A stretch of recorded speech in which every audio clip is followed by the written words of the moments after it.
I'm Mike Uyak. I love to try new things, and I've had culinary adventures all around the world as well as right at home. I've had really wonderful food, as well as some really horrible food. I'd like to share some of my adventures with you, and we'll see if I have what it takes to fix whatever goes wrong. This is Recipe Redemption.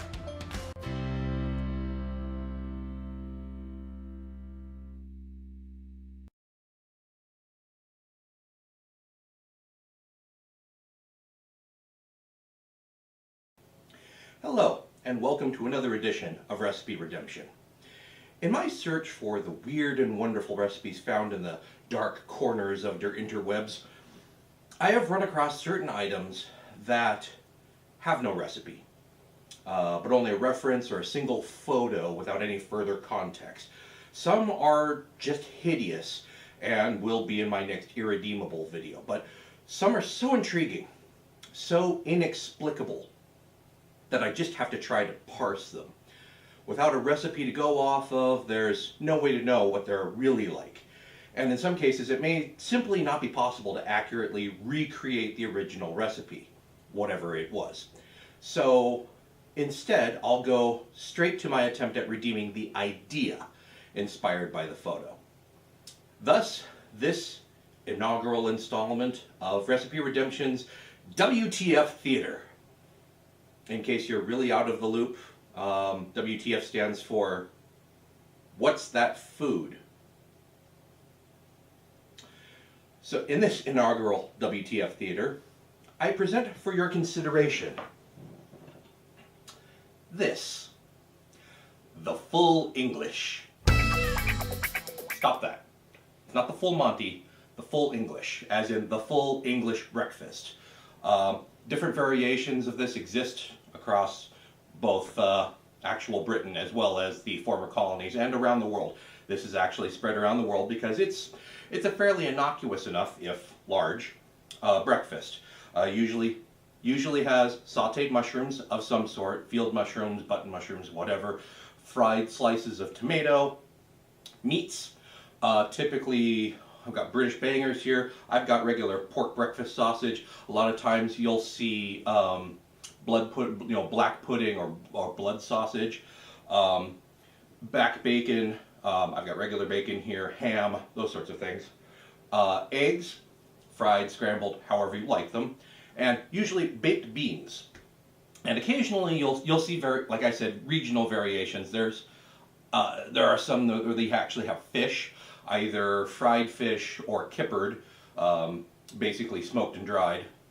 And I decided not to do that, but that could also be included. Nothing to redeem there. This is standard, it's very popular all around the world. Nothing really to redeem there. However, in my explorations, I found this. The full English breakfast pizza. To me, the idea of a full English breakfast pizza is kind of a gimme, because most of the components of a full English breakfast, ta-da, have at one point or another found their way onto a pizza anyway. Sausages, several types, bacon, grilled mushrooms, tomato, even roasted potatoes. I've had them on a pizza anyway, and they weren't bad. They weren't exactly my favorite either. Fried egg, you often get a fried egg and 2 sausages atop your pizza in Rome. That happened to me several times. The only thing that might be a little weird are the kippers, smoked and dried fish, and the baked beans. I've actually had a pizza where they added smoked salmon and capers to caramelized onion and lumps of gooey burrata cheese. And people have added anchovies to pizza forever. So fish isn't too unusual. The beans are a little different. But they, really when you think about baked beans, they bring 2 components that are already on the pizza. Starchiness, which is going to be kind of overpowered by the crust itself, and sweetness, which is going to complement the sauce. To be honest, I'm going to put this down because it's actually really heavy. To be honest, my biggest complaint about This pizza is the distribution of the various toppings. I get it. You want it to look like a full English breakfast, and it's usually segregated out into all their different components. All the constituent parts clearly demarcated and visible.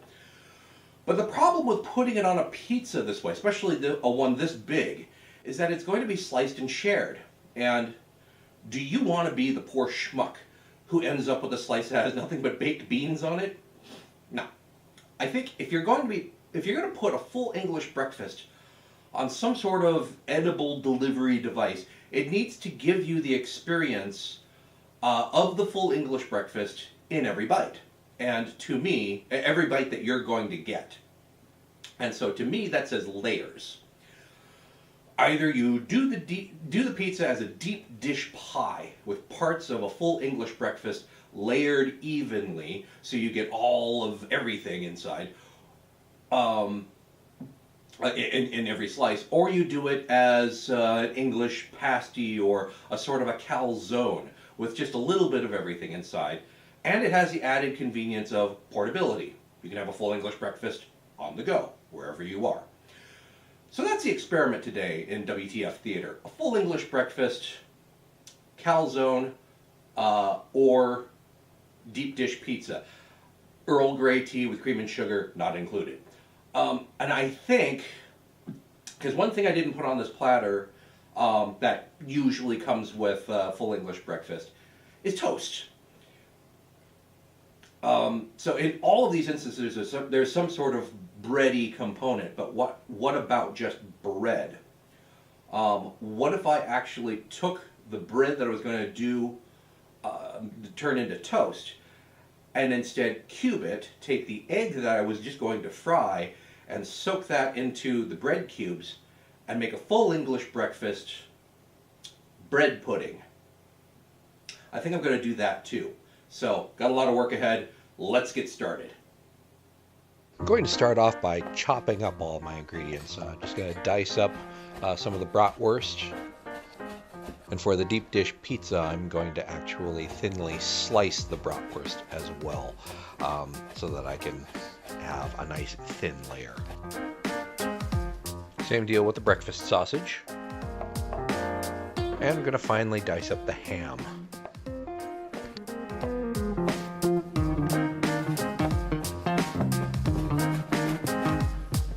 Same deal with the tomato and the bacon.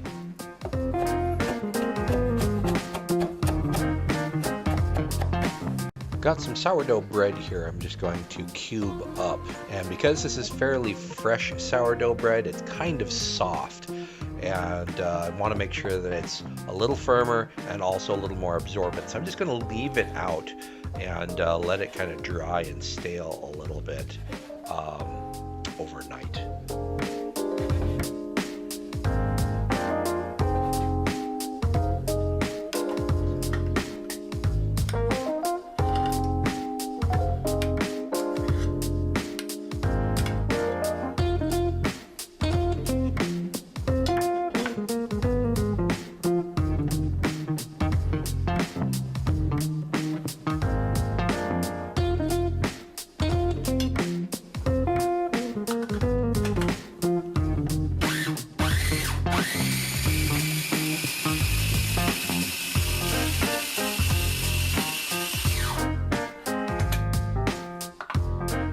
Next, I'm just going to spread some bench flour on my cutting board.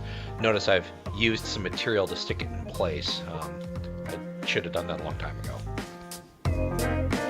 And I've made some basic pizza dough.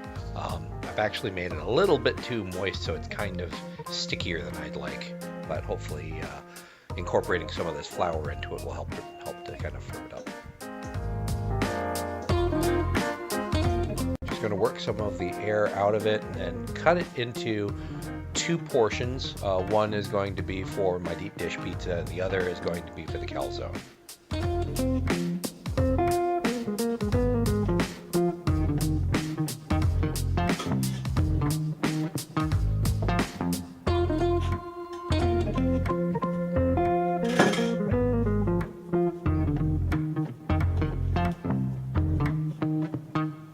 What you need to do next is to stretch this out just like, you know, regular pizza until it looks nothing like this. I may have mentioned in previous videos, I'm not much of a baker, and that extends to pizza dough. This will end up being edible, but it's definitely not something that you would charge someone money to serve them. So once you have your lumpy blob stretched out into something sort of like a circle, transfer it into a pre-greased ramekin or pie dish if you actually have it large enough. And just work the dough down into the edges until it's up against the sides of the ramekin. You can start building your pizza. Start by spooning some of your sauce, and remember this is just pureed, the pureed baked beans and tomato. Just going to layer in each of the ingredients. It doesn't matter what order they go in.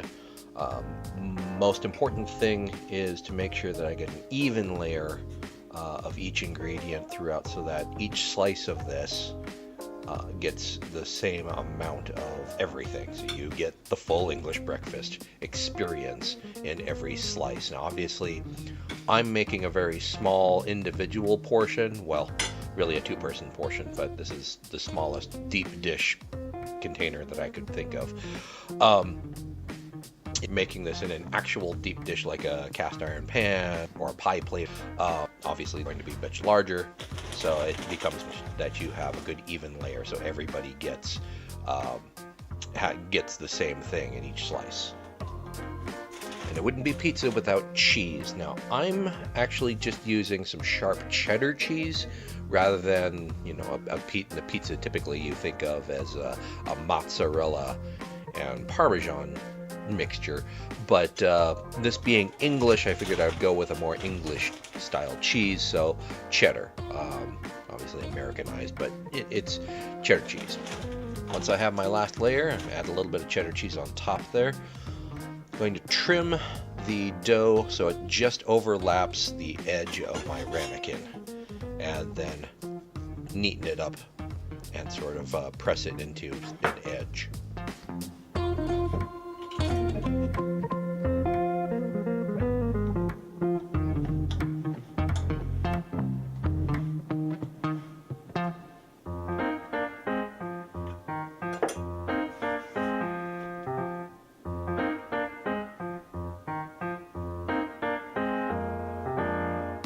And now the calzone. Assembly is pretty much the same as the deep dish pizza. After all, a calzone is nothing more than basically a pizza folded over on itself. So it's pretty self-explanatory. Again, I've spread the sauce over the entire thing, even though it's going to get folded over, so you get some of that flavor on both sides. And make sure that you distribute your toppings throughout. Once you have your fillings in there, and don't go too overboard with this. Overstuffing it makes it hard to actually fold over and seal. Just fold over the dough, make sure that the edges actually meet, and then press to crimp. Now I'm actually using a fork in sort of the English Cornish pasty style. But you don't have to do this, but I just want to make sure that the edges actually seal together really well. Now on to the full English breakfast bread pudding. All bread puddings, I need a royale. I basically have 4 whole eggs, and I've added some half and half. That's what I have. If you have cream, that would be better, but half and half will do. Adding some kosher salt to this. I could add more seasonings, but I kind of wanted to taste this bare bones, what it would taste like without any extra embellishments. To improve this, obviously you would want to add something more, but just combining all of my other ingredients in a mixing bowl, the bread cubes, and all of the diced English breakfast components, including the last of my baked beans / pizza. It's going to get mixed together here and tossed to combine.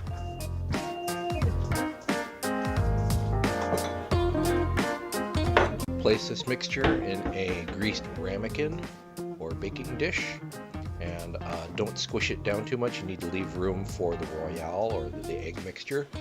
And pour the royale over the top slowly to make sure, give it time to actually percolate all the way through.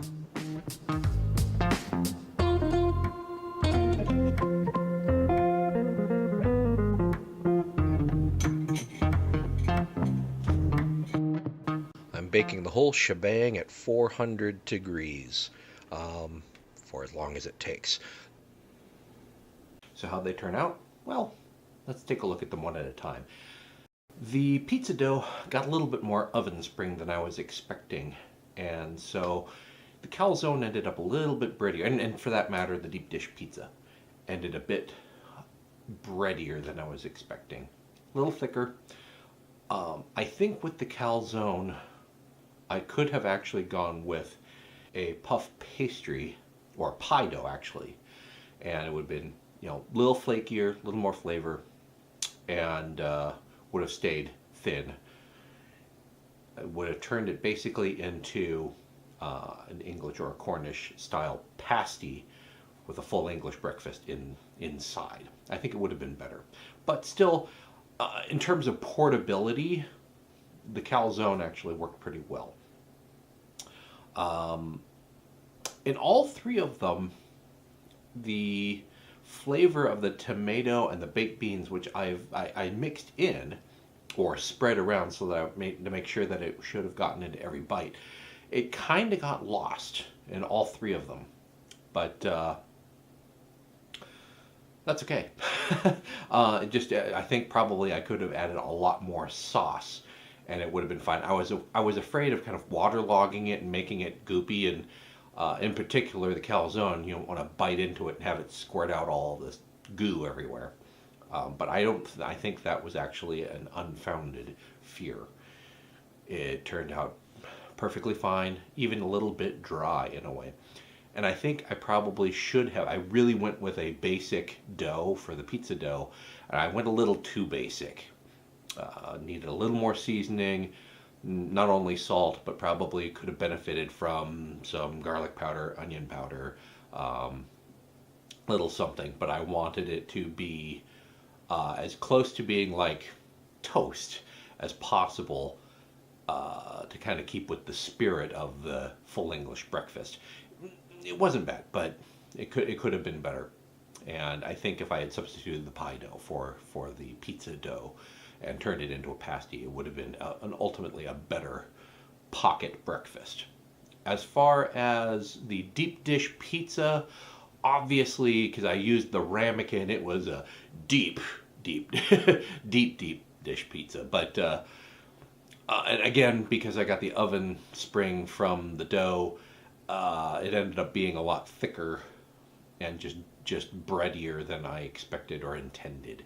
But the flavor was exactly the same as with the calzone. Obviously, they're all the same ingredients, just in a slightly different shape. So again, the flavor of the baked beans was kind of lost, but not bad. As far as the bread pudding,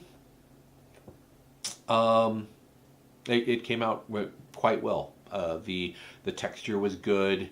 It set up nice without just being like, scrambled eggs with bread in it.